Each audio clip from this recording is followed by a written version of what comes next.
Good evening to everybody who's tuning in. Thank you for calling in. We'll be letting folks trickle in for a few more minutes, but just hold tight and we'll get started soon.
All right, let's get started.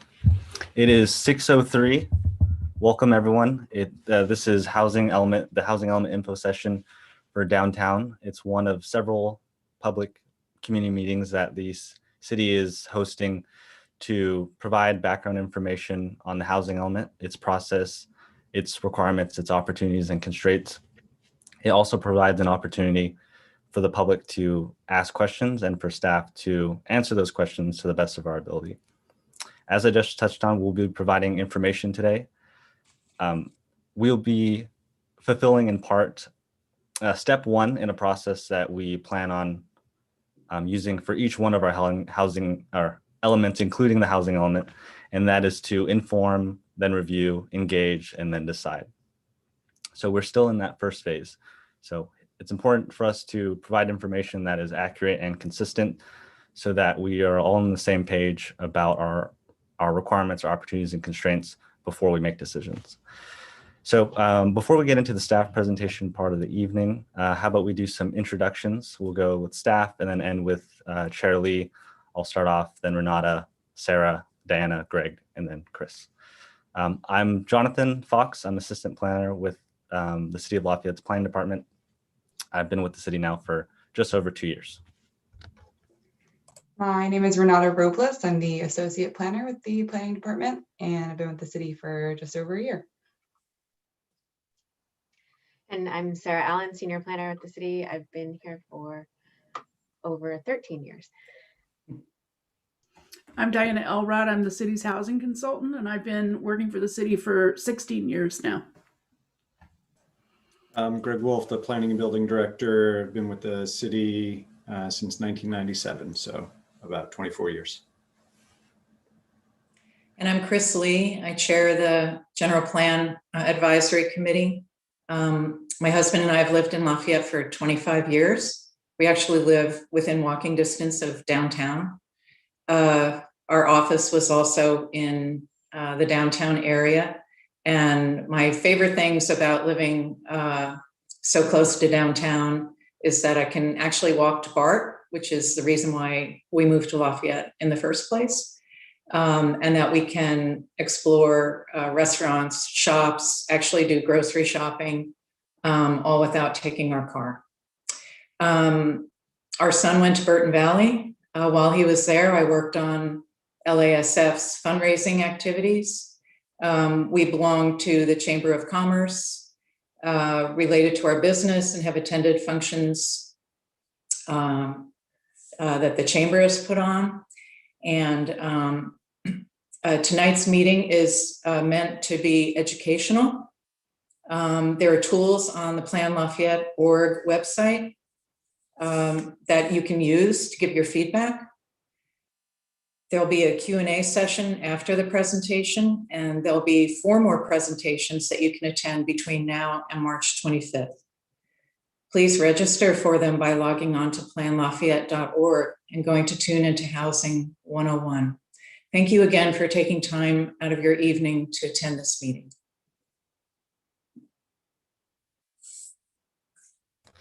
Thank you, Chris, and thank you everyone for the introductions. We'll move on to the staff presentation portion of the agenda. And in tonight's case, it is the worldwide premiere of the housing element introduction video.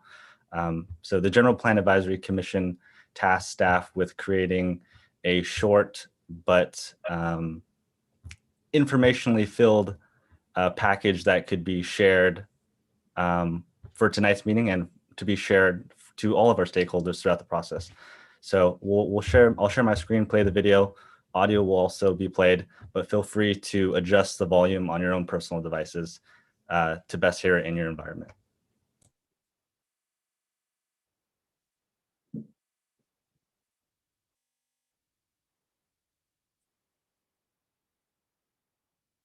Hi, my name is Jonathan. I'm a planner with the City of Lafayette, and today's video will serve as an introduction to the housing element of the general plan. We'll cover state law requirements like the Regional Housing Needs Allocation, RHNA, the BART Rezoning Bill, AB 2923, local housing needs, the timeline that we're working with, and most importantly, community engagement. Feel free to click the timestamps below if you're interested in a particular topic, or you can join us for the entire video. Let's get started.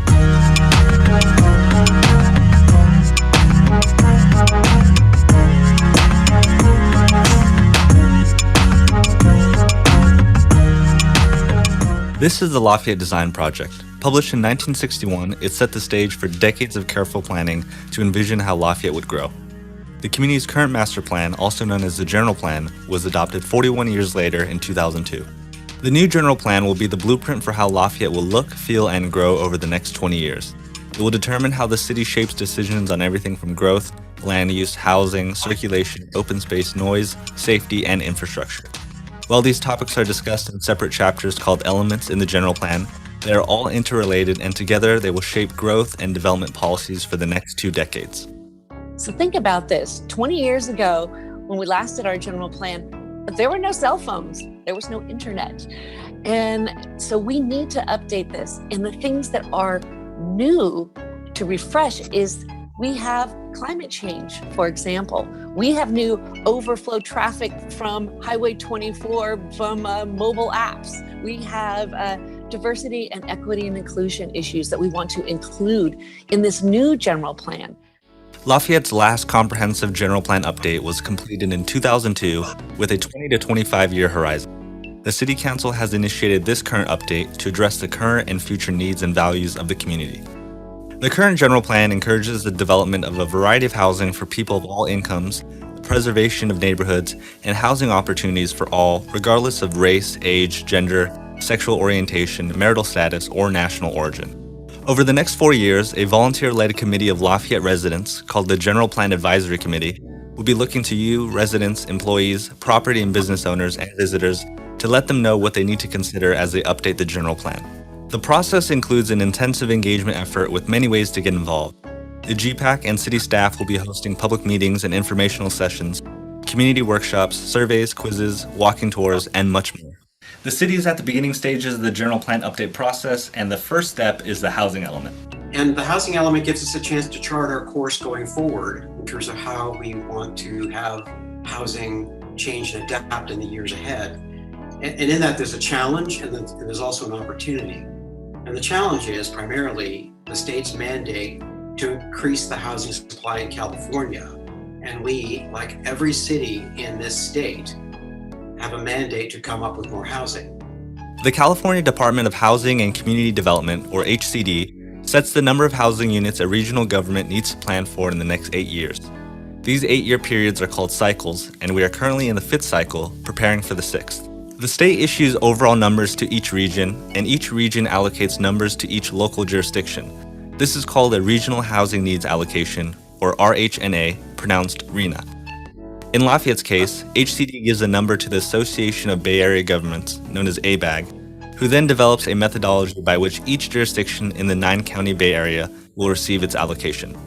The city is not required to build this number of units. The market does that. Rather, the city must ensure there's enough land zoned at appropriate densities to accommodate the RHNA. The overall number is split into 4 income categories: very low, low income, moderate income, and above moderate income. What do these terms mean, and what is affordable housing? In Contra Costa, the median income for a household of 4 was $119,200. A very low income household of 4 would make 50% or less of this amount, a lower income household at 51 to 80%, a moderate income household at 81 to 120%, and an above moderate income household over 120%. Almost all of the housing built in Lafayette are in the above moderate income category.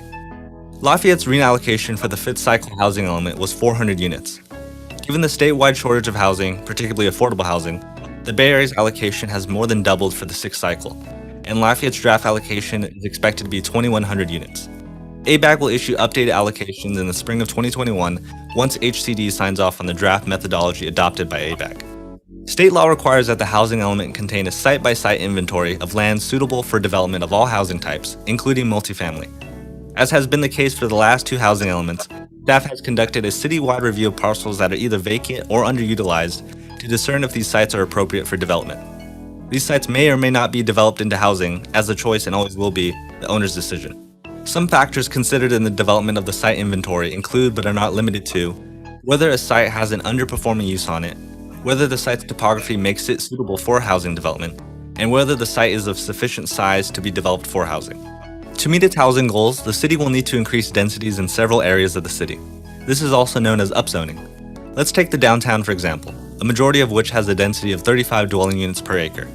This means on a 1-acre parcel, a developer can build a maximum of 35 dwelling units. whether apartments, townhomes, or condominiums. Upzoning involves changing the zoning designation of a parcel to allow for an increase in dwelling units per acre.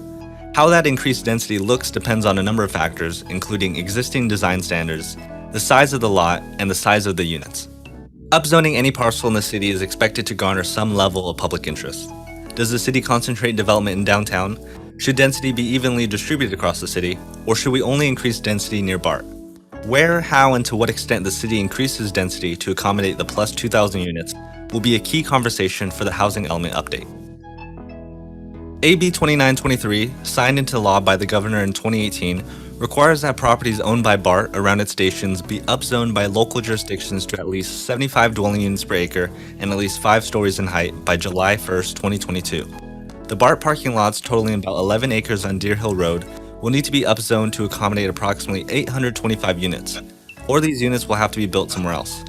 Rezoning these parcels for compliance with AB 2923 will also aid in reaching our RENA allocation.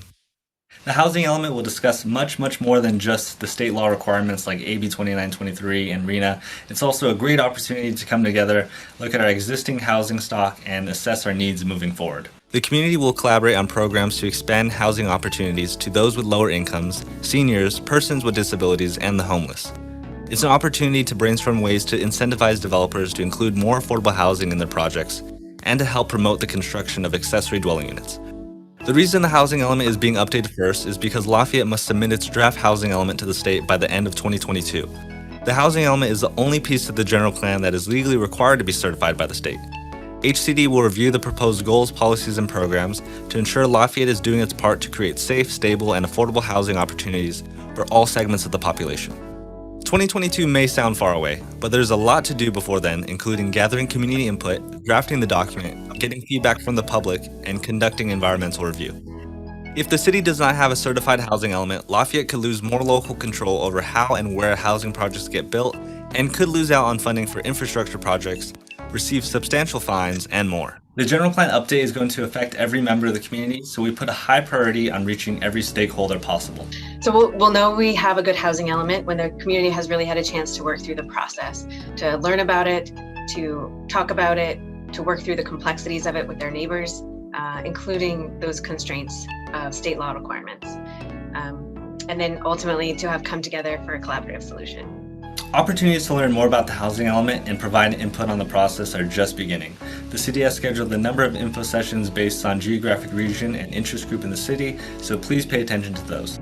Feel free to visit planlafayette.org for those login details, and also visit our engagement platform, Engagement HQ, to participate in our weekly activities like polls, surveys, quizzes, and mapping activities. Thanks for joining us in the housing element video, and we will continue with the general plan. And I think that Lafayette rises to the occasion, and I'm sure we'll come up with something that works well for our community.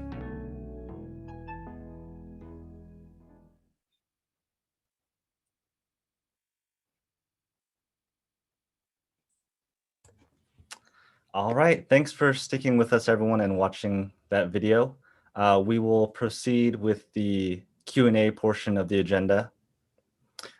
So please be mindful that we have a meeting end time of 7:30. So we'll be wrapping up the Q&A portion about 7:15 to allow for some closing statements.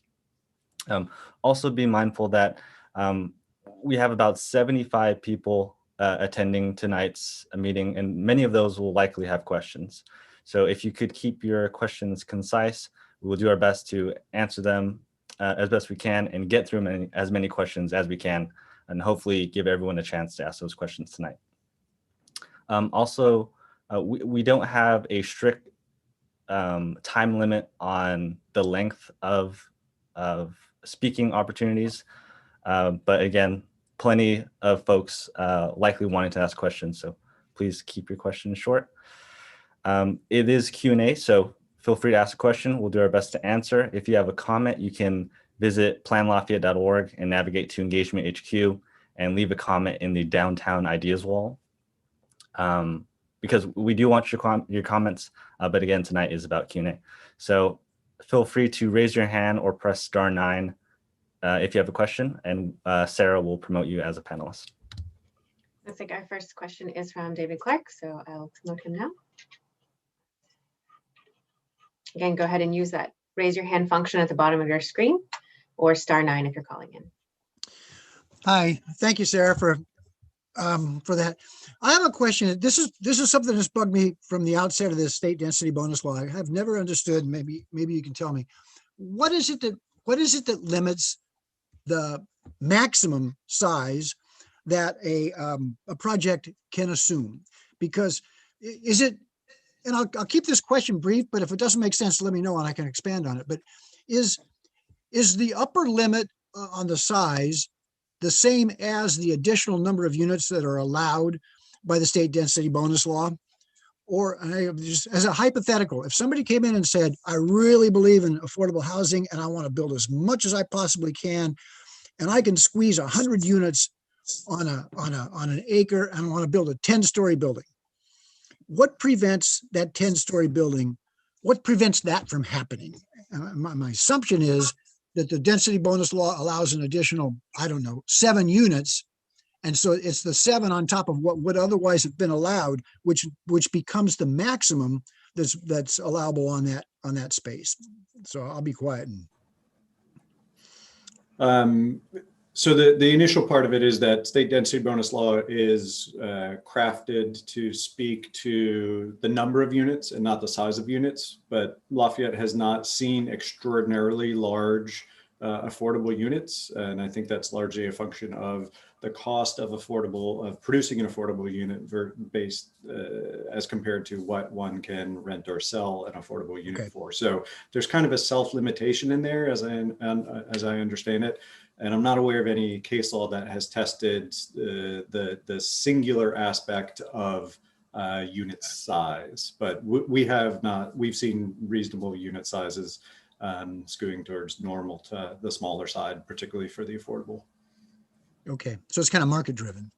So it's market driven, but the state law has crafted it in terms of units, not square footage. Okay, all right, thank you.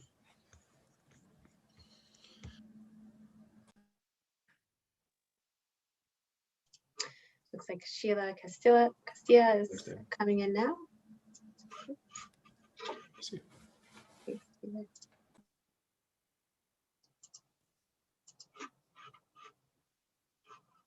Hi, Sheila, you are in the meeting. If you'd like to unmute. We can't hear you yet. Can you hear me? Yes, we can hear you now. Have been built in Lafayette in the past 5 years, and how many units are approved for construction already?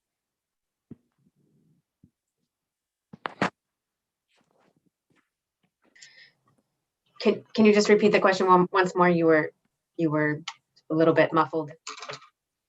How many units have been constructed in Lafayette in the past 5 years, and how many units are approved for construction already?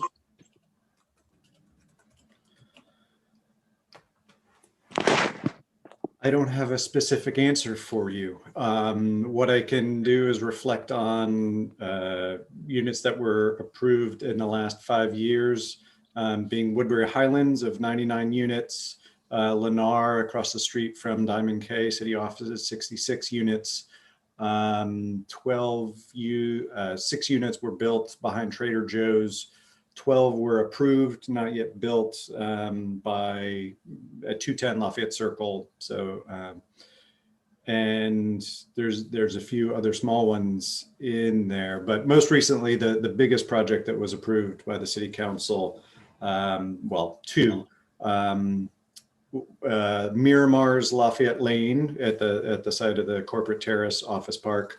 166 units, and 38 of those are dedicated towards individuals with intellectual and developmental disabilities. And then 71 units at by Madison Park to the south of the library site, 3438 Golden Gate. It would be really helpful for the City Council to put that information on the LafayettePlanning.org website to already say how many have already been built in the last 5 years, how many have already been approved, and the locations of already built construction and the approved construction. Because that gives people a better idea, I think, going forward, what do we want this town to look like in 20 or 30 years? And if we don't know what we've got and what's already been approved in a readily accessible place, it leads to a lot of rumors, discomfort, arguments. Whereas if it's all in one location, I think that people will have an easier time having an educated discussion about it. My other question is, Can I interject for a moment? Because Yeah. Sheila, your point is well taken. And I did want to give a shout out or let you know about our major projects page on the city's website. So it's lovelafayette.org/major projects. So essentially anything of note of scale is going to be on there. So all the projects I've mentioned, and I neglected to mention the terraces of Lafayette as well. So all of those projects are on that page, and the status is updated periodically as the status of the project changes. okay, but as we're going forward, all that stuff is really, really important there. But if your central website where you've got your video and things are for the next general plan, it just is helpful. It's a copy and paste. Thank you. You had a second question. Yes. Has there been any discussion about having the state take over the dying retail shopping centers and convert portions to low-income residential housing? For example, what about the JCPenney home store in Concord? What about Kohl's? What about the vacant spaces in the Rossmore shopping center? The shopping center in Rossmore? I'm going to ask Diana to weigh in on this. I'm not aware of any effort that would have the state take those over, but I know that they are aging and dying out shopping malls are being repurposed and redeveloped for housing. But Diana? The state isn't going to take them over, but they're because they don't really have jurisdiction to do so. But they're talking about creating guidelines and technical memos to help jurisdictions who want to redevelop those kinds of developments. And that's true not just in the East Bay. With other clients I have on the peninsula, the same issue is coming up. So right now, there is nothing in the pipeline in terms of like best practices, but they're coming, and we don't know exactly when, but probably over the next year or so. Well, I do think that needs to be part of the discussion, because if we're talking about taking land and trying to redevelop it, and we've got these ghost town shopping centers just sitting there vacant, that's ideal locations for the housing, and it's on the major transportation corridors already. It's close to BART. And, if we're talking about the whole region, why isn't that part of the central discussion? I'm still not understanding that. And how would it get on the agenda as a regional discussion? Yeah, I would expect that those jurisdictions with shopping centers, like you mentioned, would absolutely be looking at those and likely include those as what are termed opportunity sites to redevelop with housing. So how many units are required in Concord as compared to Lafayette and Orinda? I will look that up, and then so it'll take me a moment to look up what the illustrative or preliminary draft numbers are for Lafayette. It's about 2,100 units. So I'll look up those numbers and share it out to those on the call.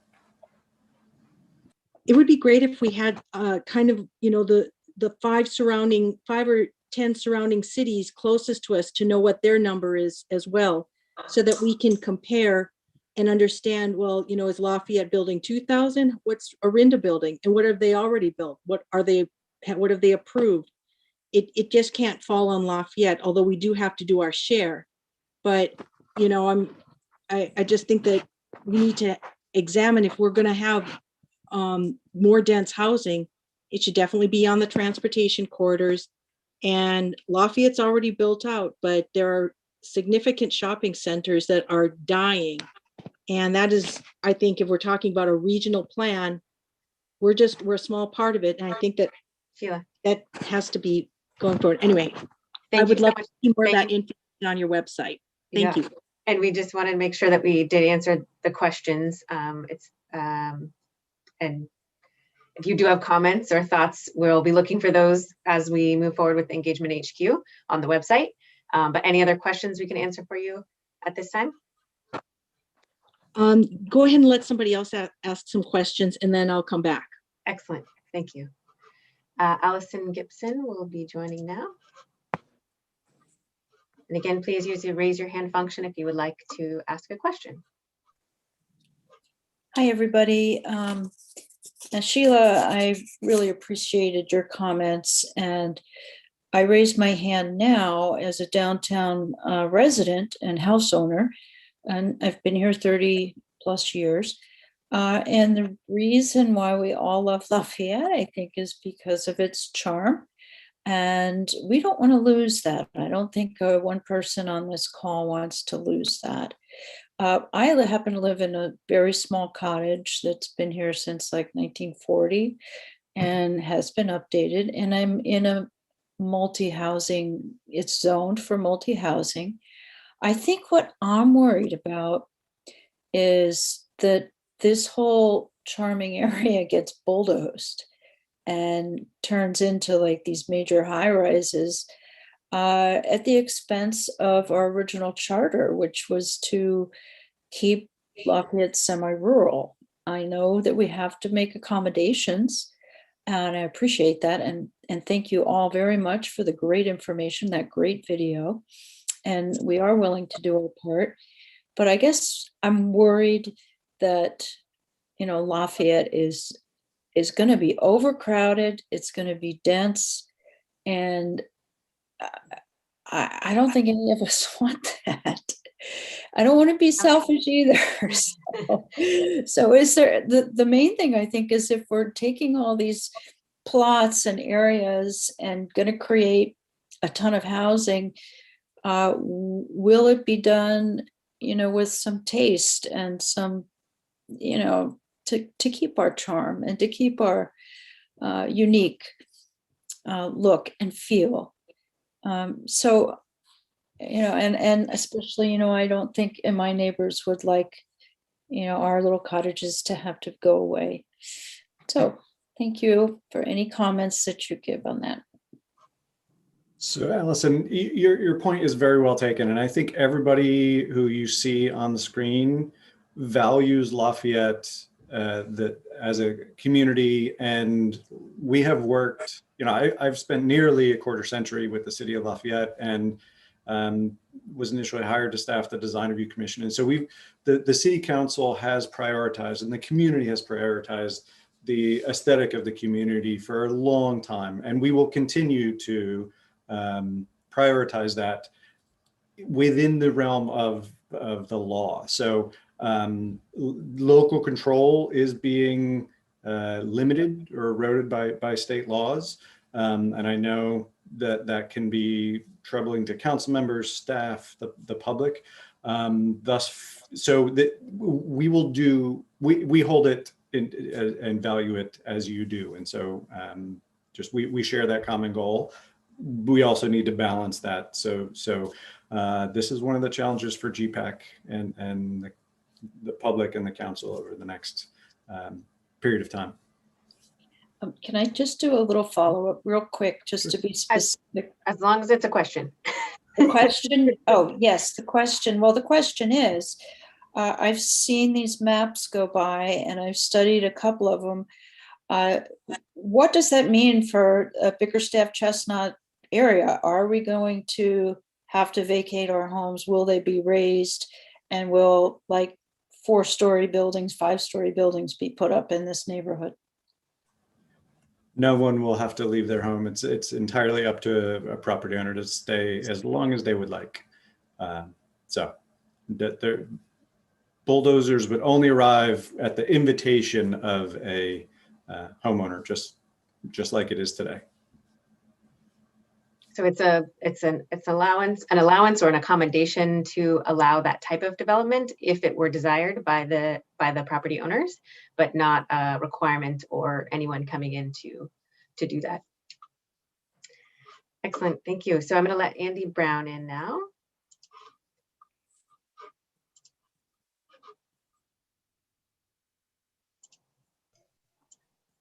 Hi there. I have questions. Yay. So I've noticed in a few meetings back, I think maybe in November, earlier October, there's been a few ideas thrown around for how or what the upzoning numbers would look like for downtown. I've seen, and I know that nothing is set, just ideas thrown around, but things like 35 dwelling units per acre going up to 50 or 70 or, you know, things like that in relation to other areas of town getting upzoned and various scenarios between all those numbers. I'm curious if when you talk about upzoning downtown, do you mean all of it, or are you able to be more surgical, not necessarily parcel to parcel, but would you pinpoint certain areas versus just saying all of downtown is now 50 dwelling units per acre or 70? So how does that work in reality? And then I have a follow-up to that too. Sure thing. It needn't be the entire downtown as one blanket density. Currently, it's all of the commercial districts where housing is permitted are 35 dwelling units per acre, and there are some adjacent multifamily which are also 35 dwelling units per acre or 17 dwelling units per acre. So it could be more surgical, but not down to the level necessarily of parcel by parcel density. So there are currently 3 districts or areas in the current general plan, the West End core area and East End. And the downtown specific plan, I think, identifies 4 or 5 areas. So it would be in between the blanket and the parcel by parcel. Okay, thank you. That's helpful, because the reason I'm asking is just as it relates to, does GPAC, I want to make sure when GPAC is thinking about these areas that they're considering, you know, what's around the areas that they're contemplating upzoning as it relates to, for example, we went through with the Madison Park project, which has a lot of great community benefits. I wish there were more, but it's, you know, the state density bonus is very real and and I think will only become more prevalent. So my concern would lie in buffer regions that bridge downtown and single family home neighborhoods that are smaller and more cottage-like. And I saw that one of the goals is to still preserve Lafayette neighborhoods, which I would think that you know, that qualifies.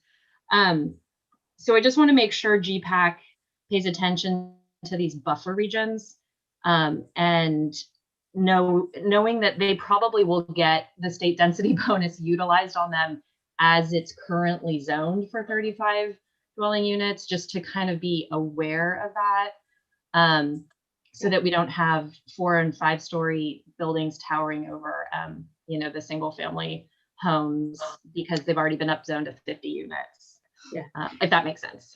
Definitely makes sense. And yeah, we definitely also want that kind of feedback in the online engagement platform. Okay. So that it is in a place where we can coalesce it and actually use it. Is that, you mean on the wall? Is that the wall? You can put it on the wall. And then also when there'll be some additional activities on Engagement HQ as well. So got it. Okay, awesome. Thank you. Thanks, Sandy. I'm going to let Laura Lamont in now.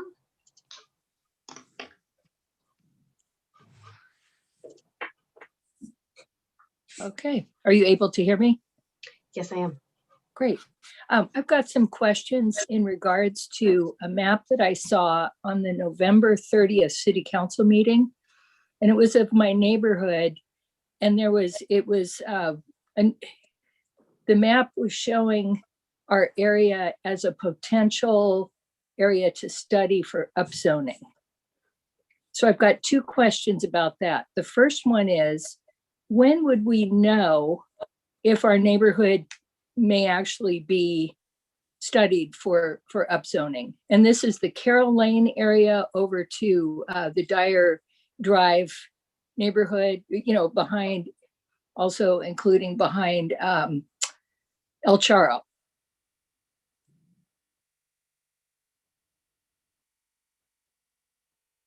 That's it. Very good. Thank you for the question. And so the kind of preliminary scenarios that staff brought to the November 30 meeting have been tabled. And so the environmental consultant is not moving forward at this time. We are working, doing these workshops, answering lots of questions, engaging the public. We're going to use the tools that the engagement tools, Engagement HQ and others, and then work up some kind of high level, and it's going to be kind of like a envelope, a bubble that will kind of overestimate but analyze at an environmental level, which is a very high level, the number of units in throughout the community. And so it is intended to be iterative and have the environmental review ultimately inform the final decision. And so it will be getting more granular and granular as we go through the year. But I think it behooves us to study areas throughout town for potential appropriateness for upzoning. And so I would say probably April would be a time frame where we identify April, May for the environmental consultant, those areas to study. Okay, great. And then my other question is there was a very specific perimeter of this map. And I'm wondering why was it so specific? It wasn't like an oval. It was just very carefully drawn. So somebody who came up with this map had a very specific idea in mind of why these neighborhoods were included. It's a good question. We're actually zooming back out as we move forward, and so would give the environmental consultant a more generalized map with okay, or boxes. So okay, agreed. And then the previous caller wanted to know what the RENA numbers were for Concord, and it's 5,121, and Orinda is 1,359. Pleasant Hill is 1,623, just because I happen to have it. Okay, thanks very much. Thank you. Excellent. Okay. Okay, I'll let Ann Hawkins in now.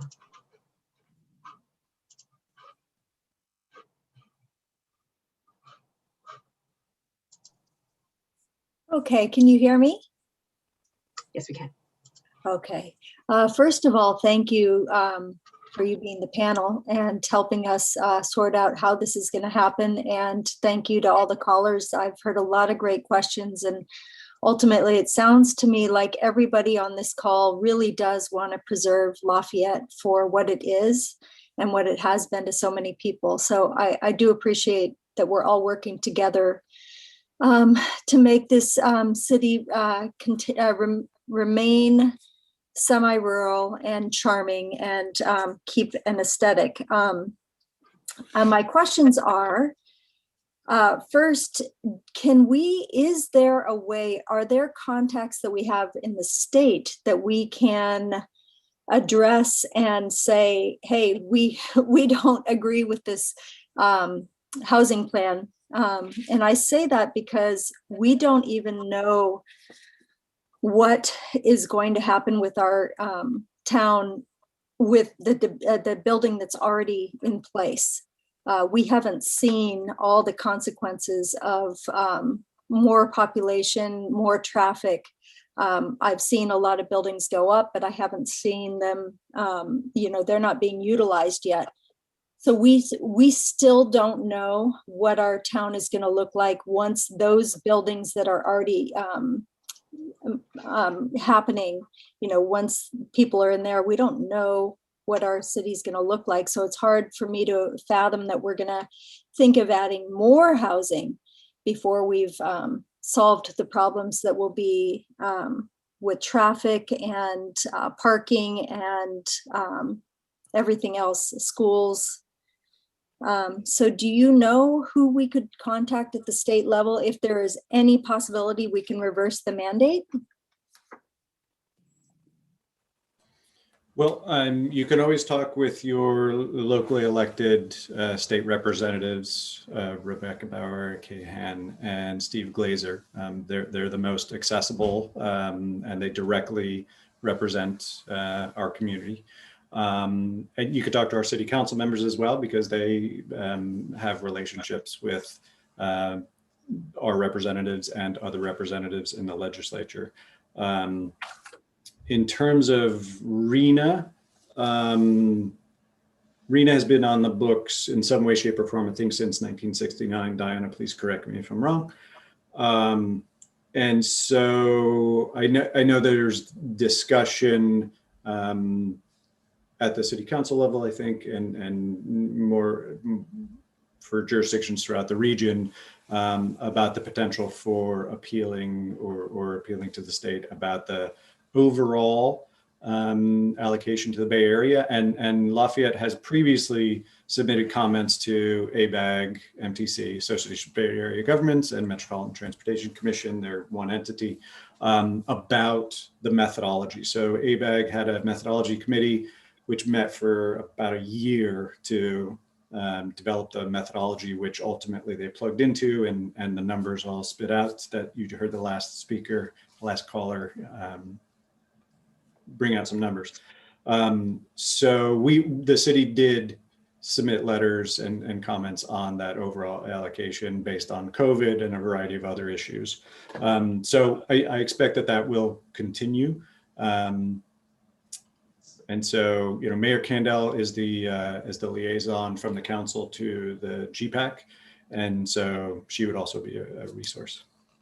Okay, that's great. And also, assuming that some building will have to happen, do you have a say? One thing that I feel is building and builders, when they live in a community or when they have a vested interest, not financially, but because they want their town to be as developed as beautifully and aesthetically and functionally as possible, can we have a say in who's building so that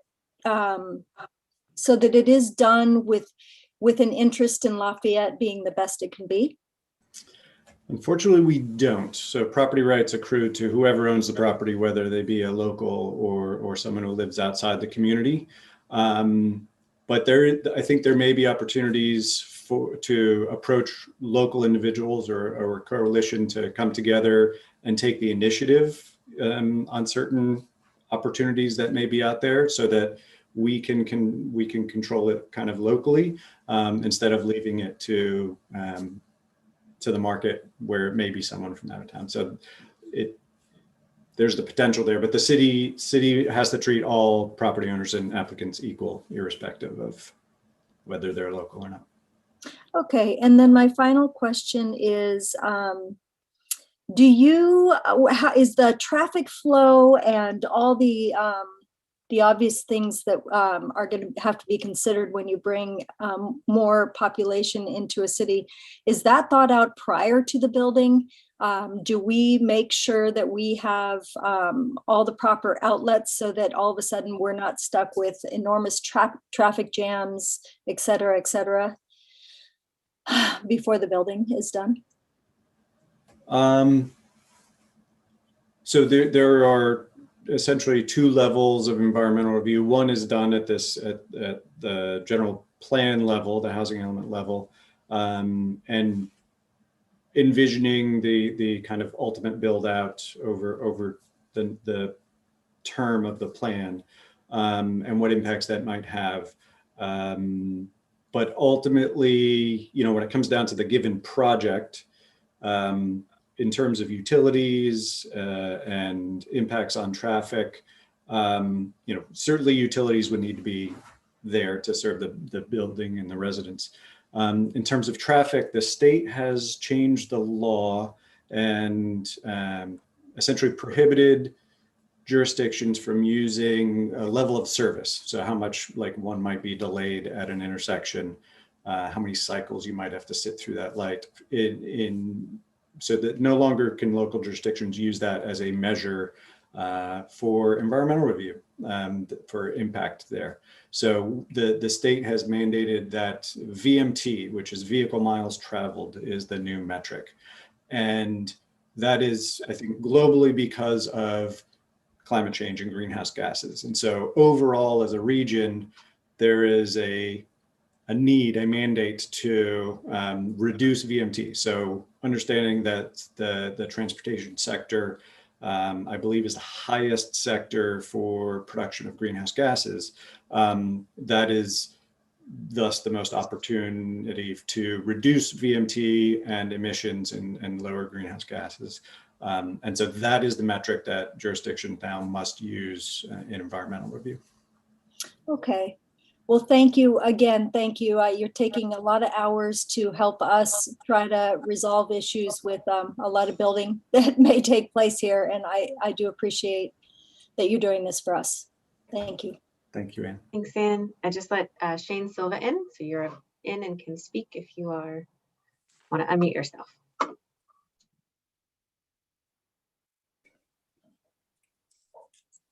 Hi there. I have two questions.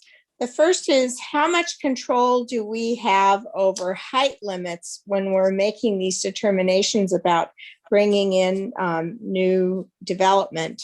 The second is, how much consideration can be taken, having served for 19 years on the school board here in town, I'm concerned about the impact on the schools and maintaining adequate facilities for the additional children that would be coming in. How much is that taken into account? How much does the state allow us to take that into account? Great questions. We do have control with respect to height, but it has to be realistic height associated with the density that would be permitted to. We couldn't allow 50 dwelling units per acre, but only allow 20-foot tall buildings. And that clearly wouldn't work, but there is a reasonableness. We can set the height limit on buildings, understanding that may be broached with under state law, state density bonus law. And to be able to do that, they would need to be providing a percentage of affordable units, which are termed below market rate, and they're restricted to households that Jonathan's video looked at based on area median income. So your second question about schools, very much understand that issue as well. And state law limits what basically says that school districts can only require the payment of mitigation fees. And that the city couldn't necessarily deny or reduce the project density, but the school district can require impact fees that would be put towards facilities to serve the additional student load. Which doesn't address the fact that the main impacted school is Lafayette Elementary and Stanley, which don't really have the land to do anything with that impact money. And my understanding is that the school district also owns the White Pony School or the Maher School. That can't be developed. It's not handicap accessible. Very good. So we dialogue with the school district, but so we're two separate agencies, but they're well aware and monitor over time development that's occurring in Lafayette, and they do demographic projections as well based on trend lines. So understanding in current enrollment and future enrollment. Thank you. Thank you. I let Phil Lee into the panelists. If you'd like to unmute, you can make your comment or ask your question. Oh,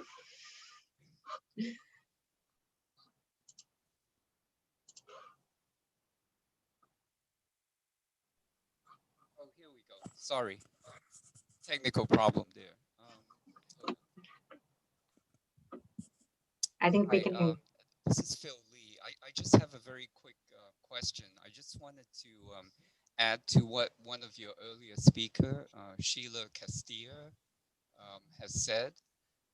She had asked for some numbers on neighboring communities like Concord and so on. I think what would be helpful, and Greg, thank you for your work on this, is to look at the percentage of potential increase in population due to the housing mandate allocation. And at one of your last meetings, you talked about a potentially 20% increase in the population of Lafayette if all of those 2,100 housing units were built. And I'd like to see a similar number for, say, Pleasant Hill, Concord, Alamo, Moraga, Orinda, and so on. Great question. We can publish that on planlafayette.org, publish that information for all of Contra Costa, so that you could see that. Great. Thank you very much. And by the way, I just want to say, thank you to Lafayette staff and consultants and the volunteers for all the work that you're doing on this. It's very helpful. Thank you. Thank you, Philip. Just let Nikki in if you would like to unmute yourself and ask your question. Hi, yes, my name is Dan. I'm actually Nikki's husband. Okay.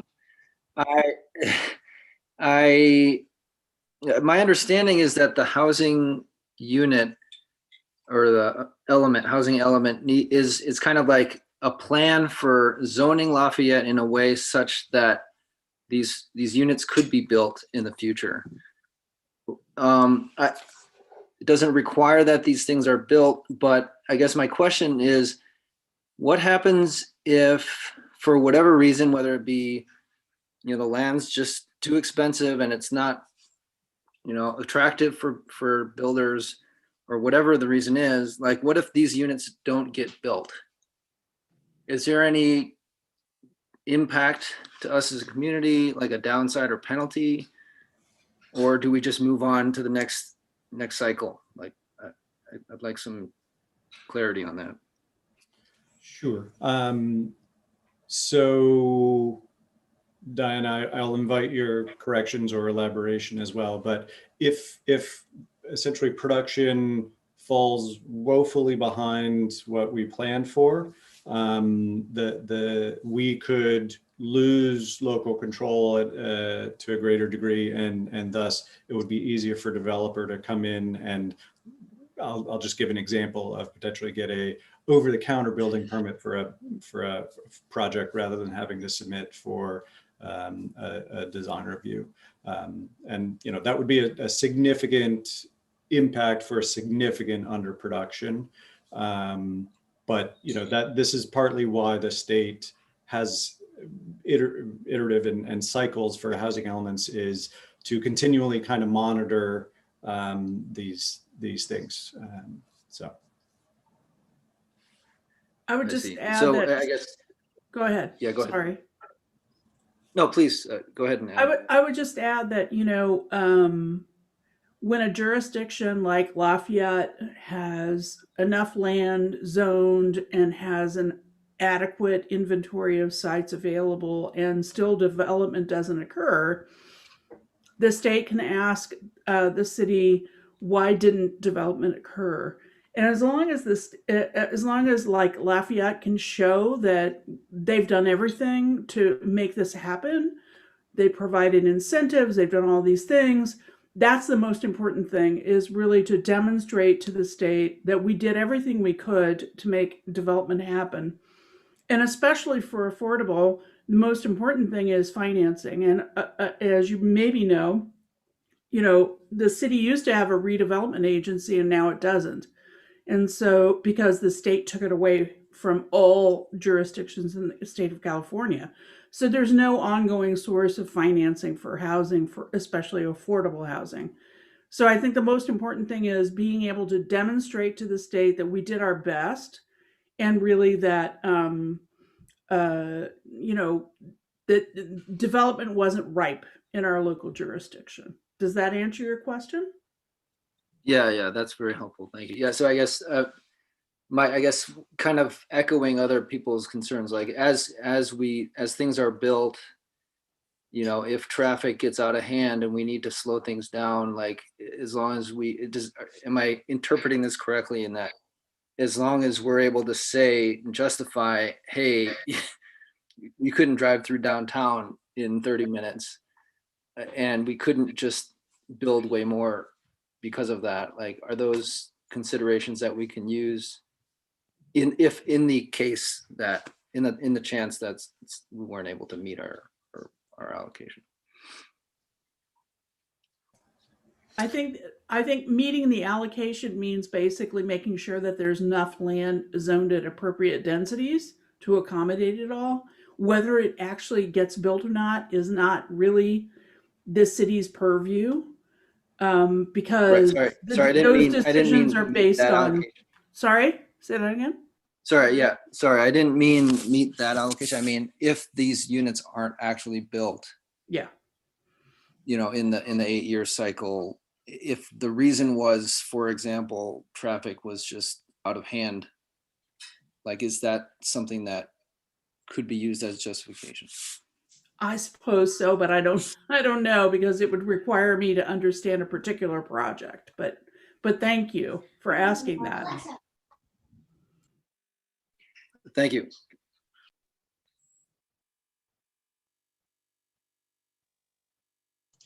I accidentally lowered Maureen's hand. Let me find her in the list. She was up next, waiting patiently.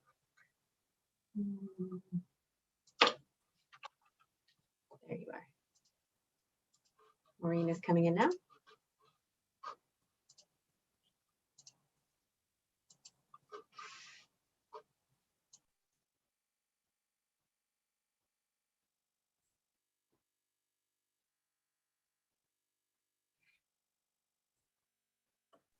Hello, Sarah. I'm checking in. Yep, I can hear you. Checking in. We got back. Okay. First of all, I just have to comment. As far as I can see, from traffic's already out of hand. Okay, that's number one to me. Traffic in this place is not. I'm just going to stop you right there and ask if you have a question. Yes, I do. Okay, great. But this is part of my question. Okay. I do, and I think, and I guess my question is really how. Okay, I've been listening to the comments, and I want to really understand. I think more than anything is how design review, as Greg mentioned, really fits into all this, because I don't have a problem with the density. I mean, I believe we're already very dense in traffic.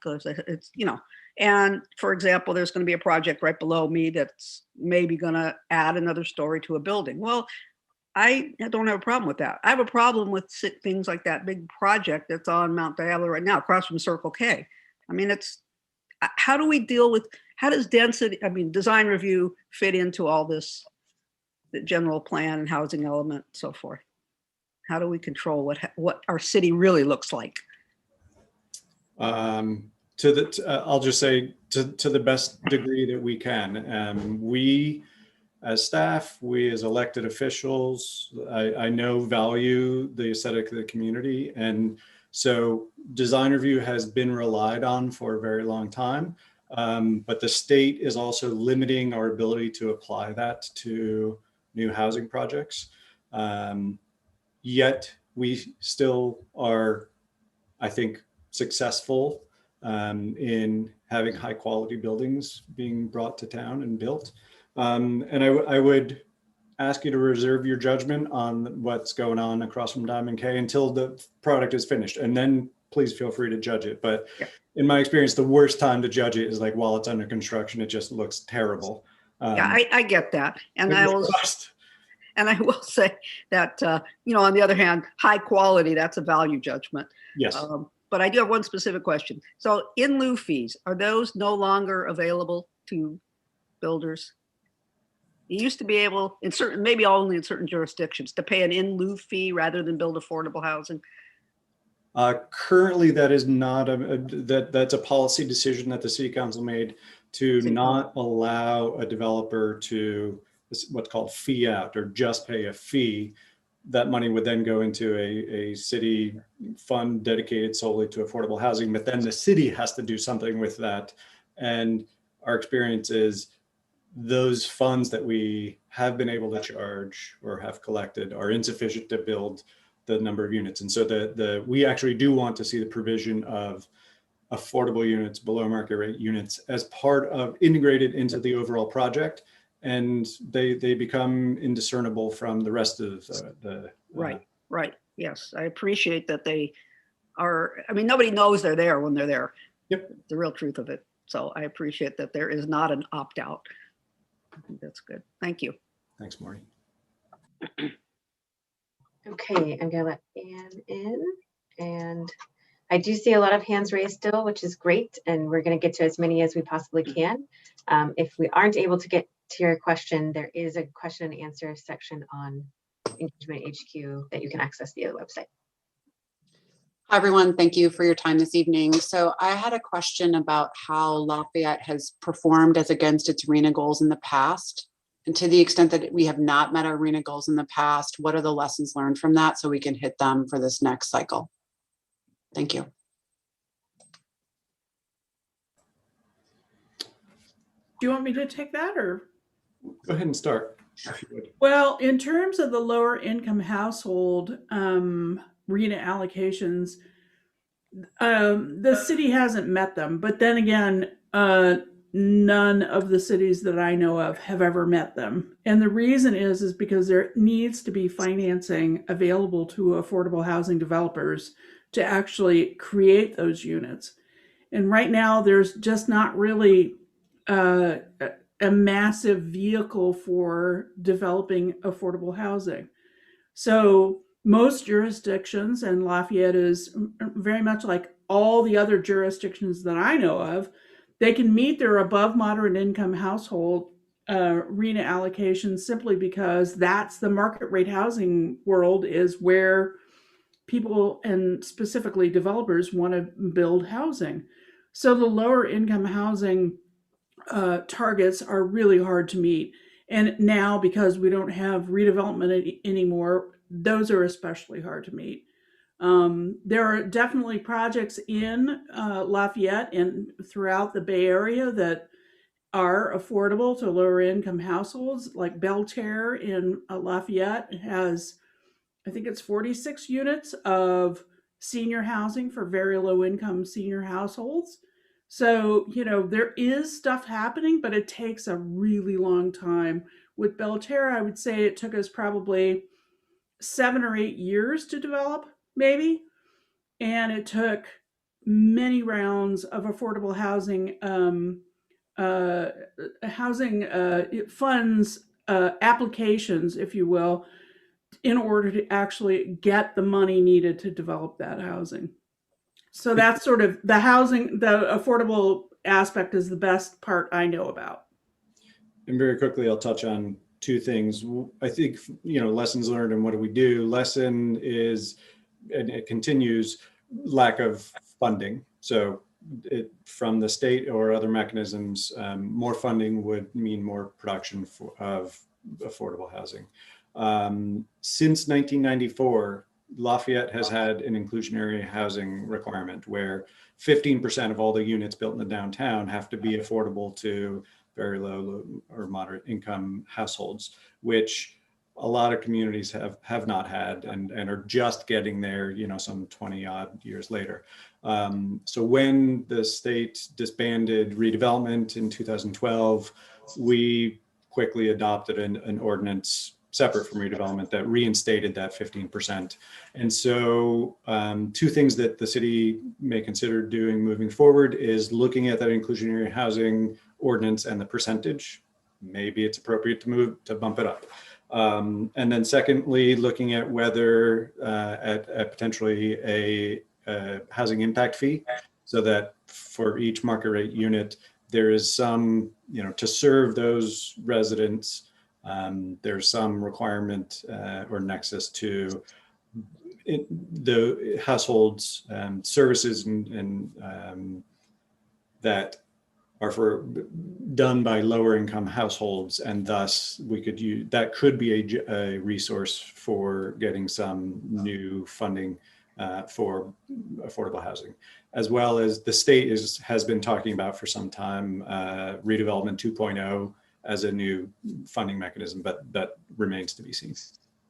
Thank you very much. Thanks. I'll let William in now. –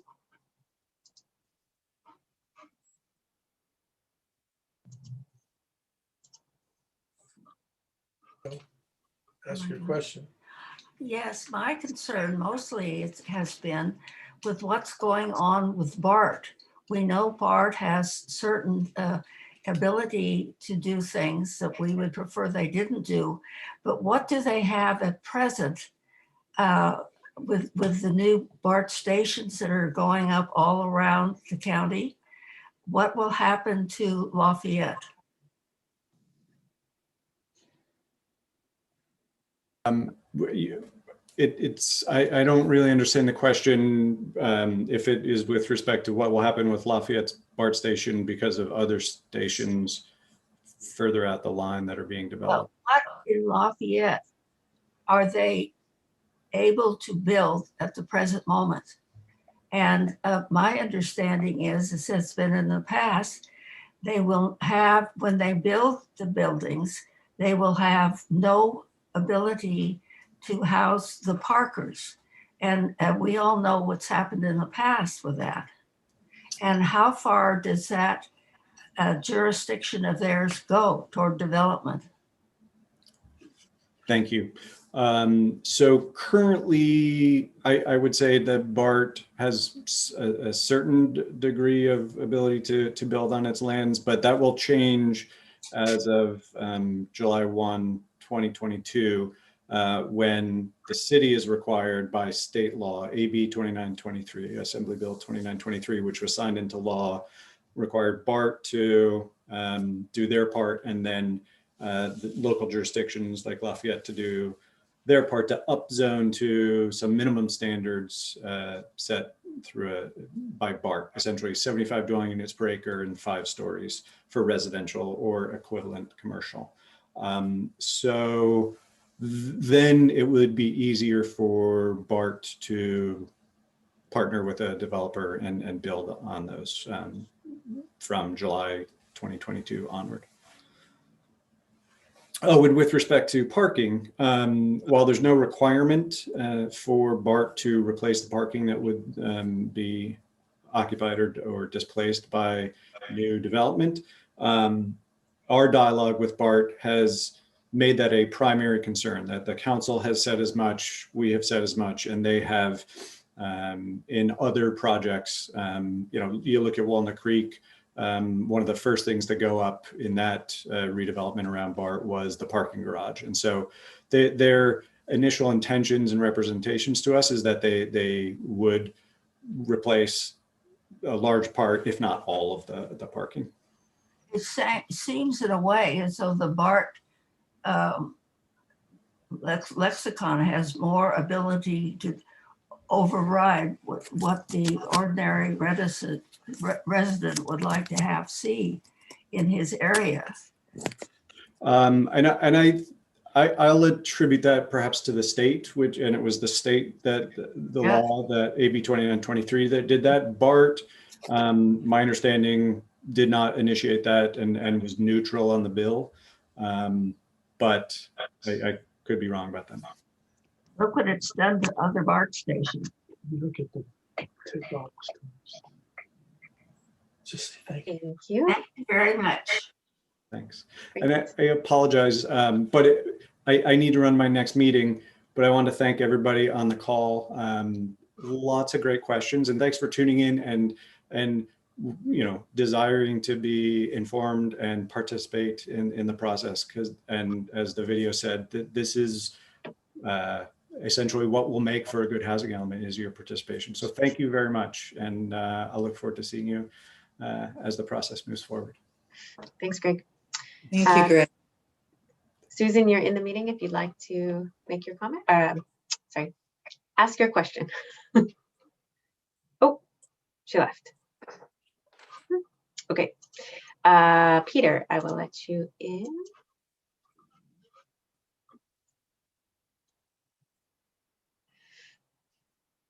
Hi, Peter. You're in the meeting if you'd like to unmute and ask your question.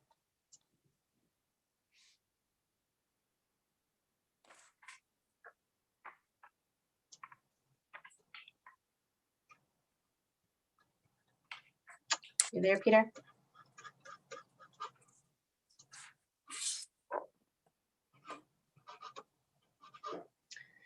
We can't hear you if you're trying to speak. If you want to use the microphone. Oh, looks like Okay, great. So thank you for everybody. It's a little after quitting time. I appreciate that. How many units are buildable potentially on the BART property? And my follow-up question is, why do we not require 2 parking units per living unit?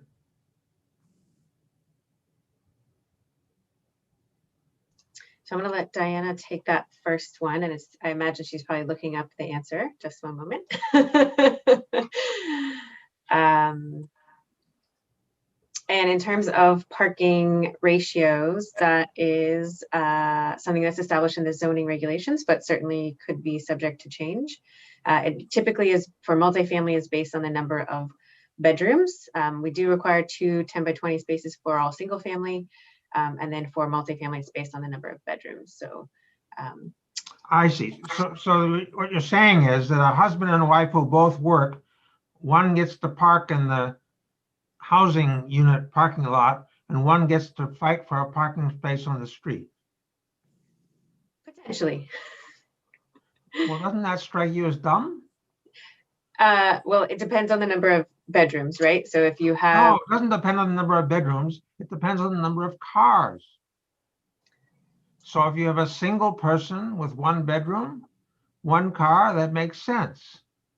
If you've got a family of 2 parents and a 20-year-old and 2 bedrooms, 3 cars makes more sense. And we have a serious parking problem. And if we're now going to add 2,000 units in the center of town, and we're only going to demand 1,000 parking spaces, excuse me, we're going to add 2,000 units, but only require 2,000 parking spaces, even though there are approximately 3,000 or 4,000 cars, aren't we going to cause a problem? In answer to your question about the zoning for the BART sites, the total maximum build, which is not necessarily whatever would be built there, is 878 units. So BART will not satisfy our 2,000 No, unit requirement. not unless it were upzoned significantly. And by that you mean 5 stories? What's upzoning? So increasing the density beyond 75 units to the acre. The only way that it would actually, it would have to be, I don't even know. I can't figure that out right now, but I could definitely come back with that as a response. But are you saying it is impossible to put 2,000 more units on the parking lot? I don't think we're saying it's impossible. I think it depends on the size of the units and the level of density that is that the community would be willing to support. So meaning that it's the density being the number of units that you can put within a particular space, which typically is done via an acre. So we currently have 35 dwelling units per acre. So if we increase that to 75 dwelling units per acre. Certainly makes more sense, does it not, to build a housing at the parking lot than build housing on the Stanley School playground. I mean, That's a great Isn't the BART question or a location a comment. prime location for extra housing? And shouldn't That's we be maximizing what we can do there? That's a great comment. And I think that what Sarah would like, if I can jump in here, is that we need those kinds of comments on Engagement HQ, right, Sarah? Because we're Correct. trying to answer questions here. Yes. Thank And you. so like we're trying to answer the question so that we can kind of understand kind of all of the parameters, and then we can work towards potential solutions. One of which might be increasing the density at BART, but it might not be, right? Because it's the whole community together that we're looking at. Excellent. Thank you, Peter. And it looks like Susan joined us again. So Susan, if you want to unmute yourself, you're welcome to ask your question. Hi, I'm sorry. I had to leave the room for a minute.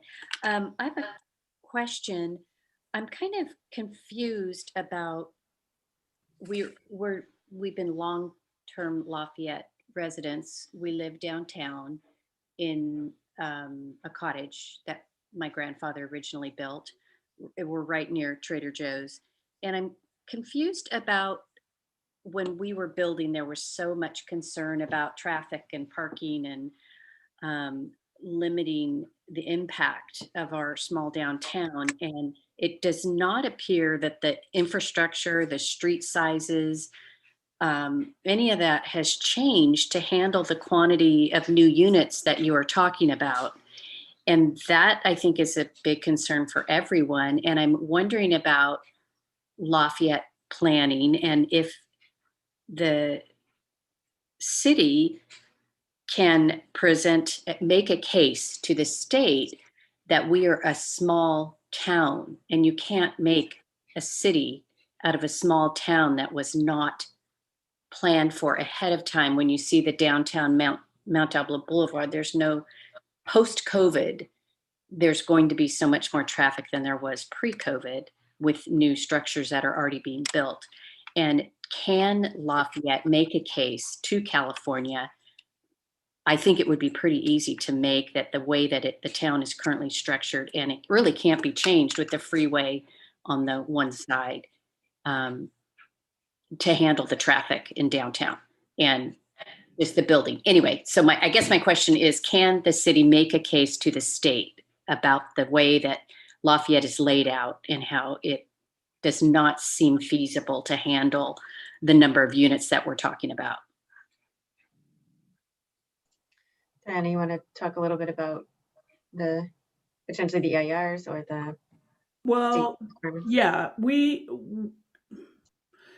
what we have to do is really talk about what the impacts environmentally are on the by bringing in these 2,100 units, and we can't necessarily say to the state we can't handle it. More likely, what we have to do is kind of figure out what's the best way to accommodate these units. The requirement to put units, like accommodate units in each jurisdiction, is in law. And unfortunately, we don't really have, unless we advocate to change those laws, we don't really have a way to say, we're totally built out and we can't do any more. There are two, I guess there are two kind of big questions here: is how do we accommodate those units and comply with the law? And then what do we need to tell our state legislators about this is not the way to do it? Those are completely two different kind of problems to solve. So right now, what we can do is figure out how we can accommodate those units, and that requires enormous effort that we're undergoing with an environmental review. And the other question is, what do we need to tell our state legislature in terms of our own representatives and say, this doesn't work for us? And that's a longer, kind of heavier lift, if you will. I don't know if it actually answers your question, because I understand your concerns, But right now, there's no mechanism for us to say, we don't want these units or we can't handle those units. There's not a mechanism for that. The state is not allowing review for cities to come forward. Petition? We can appeal our allocation, not to the state, but to ABAG, the council of government that does all the work for the Bay Area. We can't really appeal it to the state. It's basically an ABAG problem, communicating with the state. And certainly, I wouldn't say that we can't actually go to the state and say, this doesn't work for us, but there's not a real legal mechanism for us right now that would allow us to do that. Okay, it seems though that there should be some advocacy here. Oh, there's been a lot of advocacy for Lafayette as a Right. small town. Oh yeah, for sure. Compared to Concord, which has bigger infrastructure, able to, wider roads, able to handle more units in their Pleasant Hill as well. It just, the impact to downtown is really going to be incredible. And I think it's kind of naive for all of us to think that it's going to be able to be handled. It seems difficult to me. So I was just curious if Lafayette could petition, or, there's certain allowances, of course. I'm sure there's some areas that it may work, areas closer to the freeway on and off. So there's not the downtown, it's not impacting the downtown directly. But as far as the number of units, it's difficult to imagine. And as I'm sure you must feel this way, to imagine that many units being in our small little town. So. And I will, thank you, Susan. And I will just reiterate that it is, again, just planning for those units, not necessarily them actually coming to fruition. And we will definitely look at each and every project individually for those impacts as well. So thank you. I think it's 7:25, so I'm going to turn it back over to Jonathan before we close. All right. Thank you, everyone. Thank you for all those that asked questions in today's Q&A. Unfortunately, we've reached the end of our Q&A portion of the agenda, but that doesn't mean that opportunities to ask questions are done. In fact, we are just getting started. We're still in the informed stage, so many more meetings to be had, community meetings, housing element info sessions, and also general plan advisory committee meetings. So I wanted to share my screen and go over a few resources so that you can stay involved over the course of the project. So first is planlafayette.org. This is the hub for all things related to the general plan, including the housing element. So this is the landing page for planlafayette.org. A lot of great resources. One I wanted to highlight is the frequently asked questions about the general plan. What is the general plan? Why are we preparing a general plan? What is a housing element?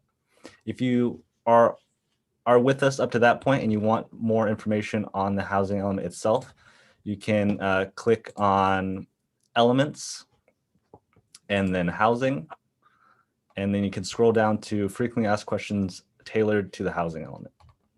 So let's go back to the landing page and navigate to Engagement HQ, which is where we are asking for all public comment to be directed. All of our digital engagement activities will be on this page. If you scroll down to the housing element and see more activities, you'll see that we have quite a few activities already. So if you had a question but were not able to ask it at today's meeting, feel free to use this widget here and ask a question, and we will do our best to respond.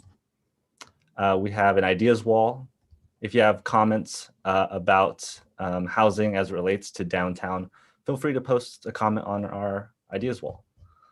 Also, we have a survey to test your knowledge on housing, to kind of see if our engagement activities are working in informing the community. So please take that quiz and let us know you're up to speed with all things housing. So we have a general plan advisory committee, that's GPAC, that is the volunteer group of Lafayette residents that will be guiding us through the general plan process, and they are having a meeting on this Tuesday. So if you did not know about it, then you should subscribe to our e-notifications. So this is the city's website, lovelafayette.org. You can go to City Hall and then click on e-notification. Fill in this simple information here, email address, first name, last name, click on general plan update, and you'll be notified whenever there's an upcoming general plan advisory committee meeting. So thanks again for coming by to Housing Element 101. And I will turn it over to Chair Chris Lee of the General Plan Advisory Committee for some closing statements. Thank you, Jonathan. Thank you, everybody who listened in, who asked questions. This is exactly what GPAC is all about. We go to the community, we ask them how they feel, what they're thinking, and they respond to us. And that's how we get to understand what the community wants, what information they don't have that they might need, etc. And as Jonathan said, we have meetings coming up in the future. If I know this is a lot to pass on to you, but maybe if you hear it or see it again, it'll sink in a little deeper. The GPAC meeting on March 2nd is our twice monthly meeting where we have an agenda, and of course it's open to the public. But we have 4 more of these meetings. We have a special session for community organizations next Wednesday, March 3rd at 6 p.m. We have a special session for youth, which I highly recommend. If you have children or teenagers, please have them check that session out. We have a youth representative on our committee. There's a session for Acalanes Valley and Happy Valley, but of course anybody in Lafayette can attend it. That's on Thursday, March 11th. And our final info session is for Release Valley. And again, everybody can attend on March 18th. So I just want to let you know that after this Zoom call ends, you'll be getting a survey on the browser that you're using to fill out. And again, tomorrow you'll receive an email for a survey. And please let us know how we're doing.